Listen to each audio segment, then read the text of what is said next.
Ce soir-là, en faisant sa toilette, le chat passa encore la patte derrière son oreille, et le lendemain fut jour de pluie.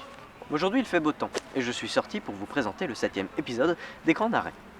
Dans le mythe de Prométhée, conté par Protagoras, le dieu Épiméthée avait équitablement réparti les dons aux animaux. Au guépard, il avait donné la capacité de courir vite, au loup, il avait donné des crocs, au papillon des ailes, tandis que l'humain pouvait se toucher la nouille et mourir de faim. Ainsi oublié par les dieux, n'ayant ni carapace, ni griffes, ni ailes, Prométhée eut pitié de lui. Il vola les arts à Vulcain et le feu à Minerve pour les lui offrir. Les arts, c'est notre conscience, le feu, c'est notre technique. Depuis ce jour, la technique et la conscience se confrontent. La technique nous a permis de bâtir des villes, d'atteindre la lune et même de capturer la lumière pour la mettre sur un écran. La conscience, elle, va toujours nous raisonner, pour que notre création ne soit pas qu'une froide machine. Au cinéma, à la télévision, dans les jeux vidéo, la technique est toujours raisonnée par la conscience. Car quand on a une caméra en main, on se prend pour Dieu. Mais il faut toujours faire attention. Oh oui, vas-y. Oh oui, mon petit lion. T'es une petite louve, toi. Viens là, viens. Je suis là. Tu me dis. Viens me chercher. Viens, vas-y. Oh oui, donne tout, c'est le moment. Ma gourgandine. J'ai oublié d'enlever le capuchon. Allez, viens, on la recommencera dehors.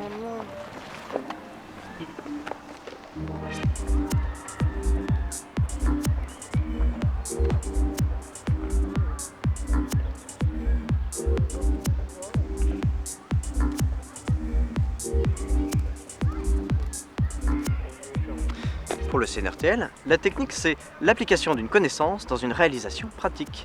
En art, c'est tous les procédés qui permettent d'obtenir quelque chose de concret. La technique a beaucoup à voir avec l'outil et la machine, d'où le terme de technicien, celui qui manie une technique en particulier. Mais la technique, c'est pas qu'une simple application, il faut aussi que vienne s'adjoindre un esprit artistique. Certains techniciens sont d'emblée considérés comme des artistes, comme les réalisateurs, les storyboarders ou les directeurs photos. Dans d'autres cas, c'est un petit peu plus ambigu. Les monteurs sont souvent considérés comme des simples presse-boutons, les régisseurs comme des roule-câbles et les scripts comme des gratte-papier. Mais c'est...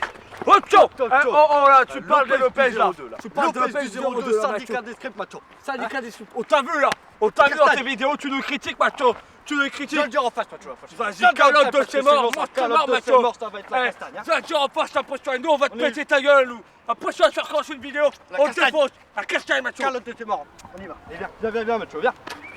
Dans mon épisode sur la bande-annonce, j'avais souligné l'importance du montage dans certaines vidéos. Le montage illustre bien ce concept de technique invisible, c'est-à-dire technique qui sait se faire oublier. On dit souvent qu'on ne remarque un montage que lorsqu'il est mauvais, parce qu'un film c'est une continuité, et voir les coupures, les cassures, c'est casser la magie. Mais cette définition a beaucoup évolué, surtout avec certaines techniques, comme le jump cut. Le jump cut a été inventé par Jean-Luc Godard dans À bout de souffle. Il consiste à couper une scène sans changer l'axe de caméra. Ça donne l'impression d'une saute dans le temps et c'est un petit peu déstabilisant. Bon, ça s'est répandu et maintenant Norman et Cyprien l'utilisent pour leur podcast sur internet. Mais d'autres techniques sont faites exclusivement pour être vues parce que ça relève de la technique très impressionnante et leurs réalisateurs en sont assez fiers. C'est le cas par exemple du split screen, c'est-à-dire une division de l'écran, mais aussi du plan séquence qui est une scène réalisée en un seul plan, sans coupure, sans montage. C'est très difficile à mettre en place, et quand c'est réalisé, c'est très impressionnant. Le plan séquence le plus connu du cinéma, c'est l'introduction de La Soif du Mal d'Orson Welles, un plan de 3 minutes 20 où il y a des figurants, une bombe, un baiser. Certains cinéastes ont fait du plan séquence leur marque de fabrique, comme Alfonso Cuarón dans Gravity et Les Fils de l'Homme, Brian De Palma et ses plans en vue subjective, ou bien Gaspar Noé et sa caméra folle dans Irréversible et Under the Void.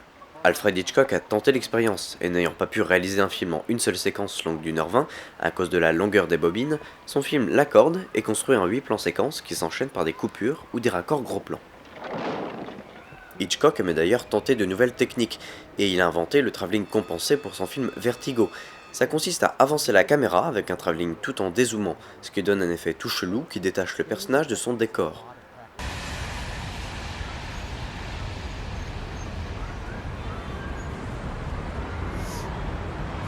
L'émission Blow Up d'Arte a dédié un épisode au mouvement de caméra, souvent ambitieux, fort en symbolique et mémorable. Un beau mouvement bien compliqué à réaliser, c'est impressionnant, mais c'est parfois un peu lourd et n'apporte pas grand chose au film. Tony Zhou est le créateur de l'émission Every Frame a Painting, une mine d'or d'analyse. Un de ces épisodes est dédié aux plans séquences invisibles, notamment à ceux de Spielberg. Ces plans durent de 2 à 3 minutes et sans se faire remarquer par la critique, car ils sont subtils et fonctionnent sur la construction. Dans d'autres émissions, il félicite le travail de Kurosawa pour sa compétence, savoir construire un plan dynamique qui n'a pas besoin de se faire remarquer. La technique au cinéma, c'est un sacré concours de bits. Ça a beaucoup de rapport avec l'argent. Un réalisateur amateur ne peut pas se permettre les mêmes mouvements de caméra. Il ne peut pas utiliser une grue et encore moins un hélicoptère. Dans le milieu du jeu vidéo, l'argent est aussi très présent. Dans les productions AAA, c'est-à-dire qui bénéficient d'une production énorme, on a certaines libertés qui sont ôtées. On veut un objet parfait, c'est-à-dire qui ait des graphismes parfaits.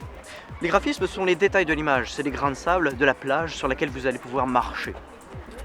L'émission Extra Credits définit les graphismes comme les techniques de rendu de modélisation. Ça comprend les ombrages, la transluminance, c'est-à-dire la lumière qui passe à travers les objets un petit peu transparents. Ça comprend la tessellation d'espace, c'est-à-dire un pavage de l'espace en petites cases. Et ça comprend aussi le normal mapping, c'est-à-dire les reliefs. L'émission Extra Credits préfère l'esthétique au graphisme. L'esthétique, c'est toute la cohérence visuelle, c'est le style, alors que le graphisme, c'est le détail. Pour vous donner une comparaison de cinéma, une image 4K, c'est 2160 lignes sur lesquelles on a 3840 pixels, c'est-à-dire 8,8 millions de pixels, c'est colossal, c'est 22 fois plus que dans une image SD de type DVD. Et pourtant, donner une caméra 4K à Michael Bay ou bien Christopher Nolan, et son film sera laid, parce que ça ne va pas changer la mise en scène. La technique doit donc être raisonnée. C'est la triste réalité qui s'est opposée à tous ceux qui ont fait des films en 3D. Ça ne rendait pas leurs films meilleurs. La 3D a été pour moi, je sais pas, un argument commercial un petit peu stupide, et à part les pubs Frestagada ou le Futuroscope, j'ai toujours trouvé ça pas très raisonné. Et pourtant, la 3D a un grand potentiel, comme nous l'explique Wim Wenders, qui a réalisé son film 3D Pina, et qui nous l'explique au micro de Laure Adler dans l'émission Hors Champ. Une grande porte, une magnifique porte s'est ouverte, et jusqu'à maintenant, on avait tout projeté sur cette porte en 2 dimensions, naturellement, comme avec les toiles des peintres de cinéma, c'était toujours une toile. Et tout d'un coup, cette toile s'est ouverte, c'est devenu une porte, et derrière, il y avait un grand pays inconnu avec beaucoup plus d'affinité à la danse. La 3D a pu montrer dont elle est capable à travers la danse.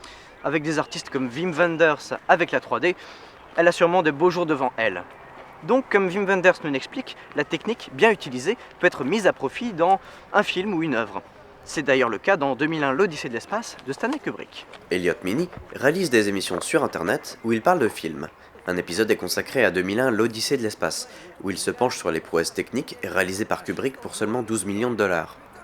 Le film développe aussi plein de techniques nouvelles, comme la caméra à motion control. Ces caméras dont les mouvements sont programmés par ordinateur et qui peuvent donc reproduire au millimètre près, autant de fois voulu, le même déplacement. 60% du budget total est passé dans les effets spéciaux, la post-production demandant 2 ans complets afin de travailler sur le montage, le mixage, mais aussi les 205 plans à effets spéciaux du film. Pour Elliot, ce film est métaphysique. Il réussit donc à nous faire réfléchir, là où échouait le film Gravity, cité précédemment.